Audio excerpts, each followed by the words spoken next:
कोलकाता में 30 नवंबर को Kolkata press club में शिक्षा समृद्धि पार्टी का आधिकारिक लॉन्च किया गया। अपनी पहली प्रेस कॉन्फ्रेंस में पार्टी ने शिक्षा, स्वास्थ्य और आर्थिक विकास को प्राथमिकता देते हुए 3 प्रमुख लक्ष्य घोषित किए: शिक्षित बंगाल, सुस्थ बंगाल और समृद्ध बंगाल। इसी के साथ पार्टी ने अपना नारा भी जारी किया, बांग्ला आबार भारत सभाए श्रेष्ठ आसन लबे, जिसका अर्थ है बांग्ला एक बार फिर भारत सभा में श्रेष्ठ स्थान प्राप्त करेगा। इसी के साथ पार्टी ने अपना नारा भी जारी किया, बांग्ला आबार भारत सभाए श्रेष्ठ आसन लबे, जिसका अर्थ है बांग्ला एक बार फिर भारत सभा में श्रेष्ठ स्थान प्राप्त करेगा। कार्यक्रम में पार्टी नेतृत्व का भी परिचय हुआ। अभिमन्यु शांडिल्य को पार्टी अध्यक्ष, साहलेम मुल्ला को सचिव और गौतम बागची को कोषाध्यक्ष घोषित किया गया। लॉन्च इवेंट में उद्घाटन संबोधन, पार्टी लोगो और विजन वीडियो की प्रस्तुति, मीडिया से प्रश्नोत्तर और धन्यवाद ज्ञापन शामिल रहा। আমরা আপাতত আমাদের যে সাংগঠনিক যে পরিবেশ তৈরি করা আছে 50 থেকে 70টা আসন আমাদের আপাতত টার্গেট আছে। তারপরে পরবর্তীতে যদি সামনে কোনো সময় আছে আরো সংগঠন সেভাবে যদি গুছিয়ে উঠতে পারি নেক্সট পদক্ষেপ নেব। বাংলায় এত দল থাকার পরেও মানুষ আপনাদের দলের প্রতি কেন করছে না? লক্ষ্য উদ্দেশ্য দেখুন, আমাদের লক্ষ্য উদ্দেশ্য ক্লিয়ার। বাংলায় এই কারণে মানুষ আমাদের দলকে বেশি সমর্থন করবে কারণ আমাদের দলের নামের মধ্যেই যে শব্দটা আছে যেটা অন্যদের মধ্যে নেই। আমাদের কারোর সঙ্গে বিভেদ নেই, আমরা কারোদের সঙ্গে লড়াই করতে আসি। আমরা বাংলার মানুষকে, বাঙালিকে ডেভেলপ করতে এসেছি। আমরা বাঙালিদেরকে উন্নত করতে চাই, সমাজের বুকে বাংলার ইজ্জত, সম্মান, মান মর্যাদাকে আমরা এস্টাবলিশ করতে চাই। কারণ বাংলা যে একদিন সুনামে সুখ্যাতিতে উজ্জ্বল ছিল, গৌরবময় ছিল, আমাদের লক্ষ্য বাংলার সেই জায়গাকে ফিরে নিয়ে আসা। অর্থাৎ বাঙালির সঙ্গে যখন আমরা বাঙালির মানকে জড়িয়ে রাজনীতি করছি তো আমরা আশাবাদী নিশ্চিতভাবে আমরা বাঙালির সঙ্গে পাবো এবং বাঙালিকে নিয়ে আমরা আগাবো ইনশাআল্লাহ। আপনারা কি এককভাবে লড়বেন না কোনো জোট রাজনীতিতে যাবেন নির্বাচনে? দেখুন, আমরা তো আজকে যে রাজনৈতিক দলটা তৈরি করেছি এটা তো আমরা কারোর সঙ্গে আলোচনা, কোনো রাজনৈতিক দলের সঙ্গে আলোচনা করে করিনি।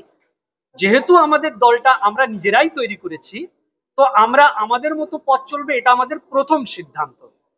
রাজনীতির আঙিনায় দাঁড়িয়ে পরিবেশ পরিস্থিতি অনেক সময় অনেক কিছু বদলে দেয়, অনেক সময় অনেক কিছু করিয়ে নেয়।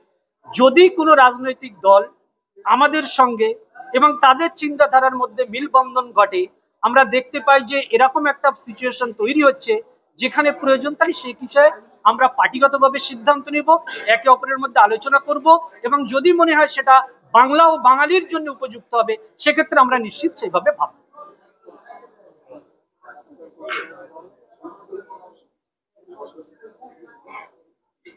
বাংলা কেন সবাই তো বলছে সোনার বাংলা হচ্ছে, আপনারা ভেবে নিয়েছেন কি এটা সোনার বাংলা? আজকে আমরা যেখানে দাঁড়িয়ে আছি আমাদের বর্তমান ইতিহাস তো আমি ছেড়ে দিচ্ছি, আমাদের বর্তমান অন্ধকার ভবিষ্যৎ কেউ গ্যারান্টি দিতে পারবে না আমাদের ভবিষ্যৎ কিরকম হবে। আর আগেই বলেছিলাম সাধারণ মানুষকে আসতে হবে আর সাধারণ মানুষকে ওই ঝান্ডাটা তুলতে হবে, আমাদেরকে করতে হবে, আমরা করব। আমাদের ক্ষমতা আছে, লোকদেরও ক্ষমতা আছে, আমরা করে ফেলব।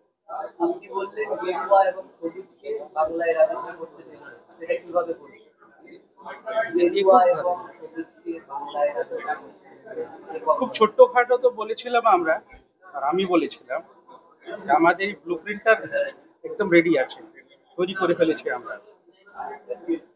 আজকে ডেটে যদি আমরা ইলেকশনে যাই, নির্বাচনে যাই, 50টা প্রার্থী আমরা করে দেবো, ঠিক আছে? কিন্তু আমাদের কাছে সময় আছে তো 50+।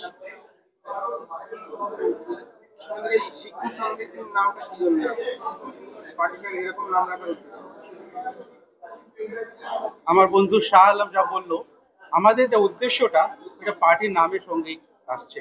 এখন আমরা বলবো শিক্ষা সমৃদ্ধি পার্টি, ওর মানি আমাদের উদ্দেশ্যটা কি বারবার বলতে হবে। মানুষের যে চাওয়া,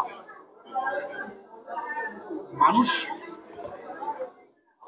প্রথমবারে সেটা কয়েক হাজার টাকার ভাতা হতে পারে, কিন্তু সেই মানুষটাকে যদি আপনি সম্পূর্ণরূপে শিক্ষিত করেন, তার ওভারঅল ডেভেলপমেন্ট তৈরি করেন, তখন সে আপনার এই মন্দির বা একটা মসজিদ বা একটা ভাতার সে তার মুখাপেক্ষে বসে থাকবে না।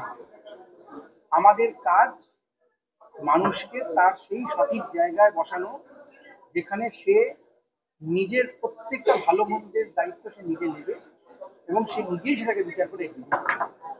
কোনো রাজনৈতিক দল সেটা ঠিক করে দেবে না যে একটা মানুষ তাকে আমি একটা সার্টেন অ্যামাউন্ট দিয়ে দিলাম প্রত্যেক মাসে, তার জীবনের সমস্ত সমস্যার সমাধান হয়ে যাবে।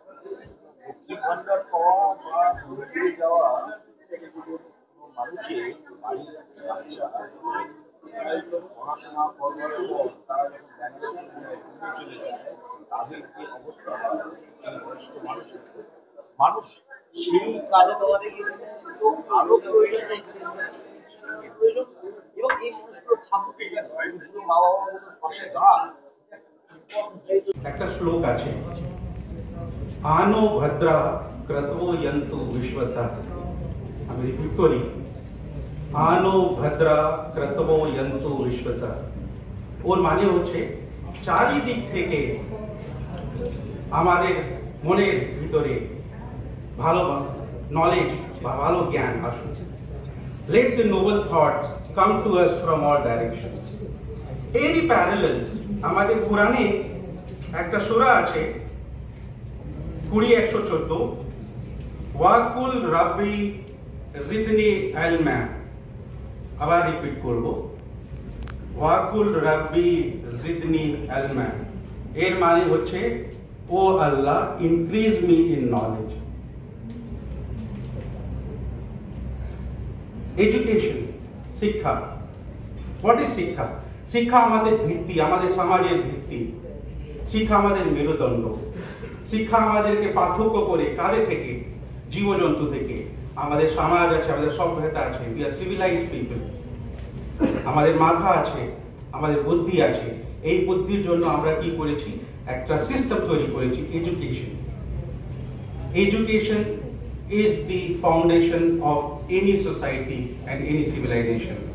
শিক্ষা আমাদের সমাজের ভিত্তি, এটা মেনে চলতে হবে। এই এডুকেশন, এই শিক্ষা আমাদের ক্ষমতা দেয় প্রশ্ন করার।